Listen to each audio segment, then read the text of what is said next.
Welcome into Toyota Bulls Postgame Live here at the United Center. Jason Goff, Kendall, Gill. A woodshed game, KG. Yeah, I'd say so. 143-107. The Bulls fall to the Houston Rockets. The Rockets are on fire. Yep. The Bulls fall to 5-9. And KG, when you come out of halftime with a 16-point lead, and you start the way that the Rockets started with a 13-2 run, It's an uphill battle from there. Not enough shots made, not enough defense played. This was a tough one. And that's where the game was lost, because if you are down, you want to come out in the second half and you want the opposing team to call the first timeout. And when the Bulls could not do that, that spelled doom for them, because now the momentum is still on the Houston Rockets side. They played a great basketball game, had 7 guys in double figures. Fred VanVleet comes home and puts a 28-piece on his hometown team. And, you know, this Rockets team is very good. They got a lot of young talent, and they came in, and actually they just played harder than the Bulls Legit. They played harder, and that was from the onset. I'm glad you said it, because, they had a different kind of aggression to their game tonight. They hit first most of the night. And, of course, you know, when you got Fred VanVleet, I like what they did. And the young guys grow. Okay, now it's time to take it to the next step. You add Fred VanVleet, you add Dylan Brooks, you add Ime Udoka. Time for the kids' games and the child play to get out of there, and it's time for us to start playing well. So that's what we saw with that Houston Rockets team tonight. It's time now for us to take a look at our Toyota play of the game.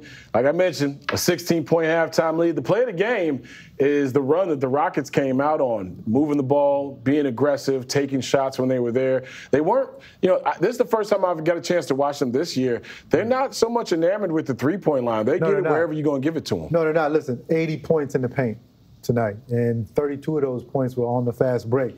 They had the game plan well made out, because they know that the Bulls' weakness is points in the paint. So that's what Ime Udoka had his team come out and do, attack the paint.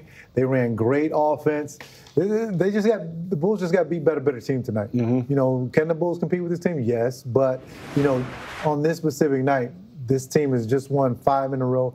They are clicking right now, and it's hard to beat a team that's clicking right now, that has a purpose, and they came out with that purpose very early in this game. We talk a lot about Minnesota and some of the other young teams in the Western Conference. Houston is one of those teams that's looking to take that next step to be talked about in that realm of the Minnesota Timberwolves and some of the other young squads in the West. Zach LaVine, we've seen him for a couple nights in a row now try to figure out his game in terms of offensively, coming off of that 31-point effort 2 games ago.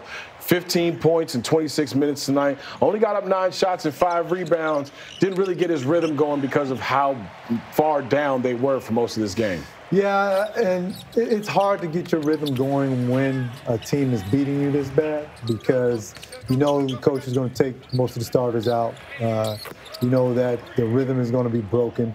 And when a team is on the run, such as the Houston Rockets are, or were tonight, the coach always calls timeouts. Okay, that totally breaks your offensive rhythm. Okay, timeout here, timeout there, it breaks the rhythm, both offensively and defensively, so you really never can get a run going. You mentioned Rockford native, tough guy, supreme, Fred VanVleet, a champion, a dude who has been through the NBA trials and tribulations in terms of making his way up from the G League, getting himself a max deal, 28 points, 7 assists, 7 rebounds, a season high. This dude is tough as nails, man. He's a 90s type of player. Undrafted guy. Okay, goes in to Toronto, makes the team, and then becomes an NBA star. If I'm correct, he made an All-Star team. Yes, he did. Okay, he's a one-time All-Star. He's a one-time All-Star, and this is a guy who you can look at for guys who don't get drafted, or guys who are drafted late in the second round, and say, look, I can still make it. I can still become a factor in this league. VanVleet is one of those guys to look up to. I mean, I admire his grit. I admire his grind. And, of course, he's from the state of Illinois. Of course. Because those guys make it in this world. And he's impacted at every level. Wichita State, we got introduced to him in the tournament, and then he gets drafted. Well, undrafted, gets selected in the undrafted free agent pool by Toronto, makes them pay him, and then moves on to Houston now to provide that kind of veteran leadership and that toughness that a young team needs. That is one of the key role players in the NBA, and can go for 30 any night if he's hot. And look, not athletic, Not a guy that blows you away with his speed. Exactly. He's just smart. And tougher than you. He's smarter than you and tougher than you. And that's exactly why he's successful in this league. All right, when we come back, Kendall's keys. Hey, look, we got to stop giving keys. No. I love the keys now. I love the keys. You love the keys We're going to come back and look at Kendall's keys to a victory that wasn't had by the Chicago Bulls. We got a lot more for you right here on Chicago Sports Network.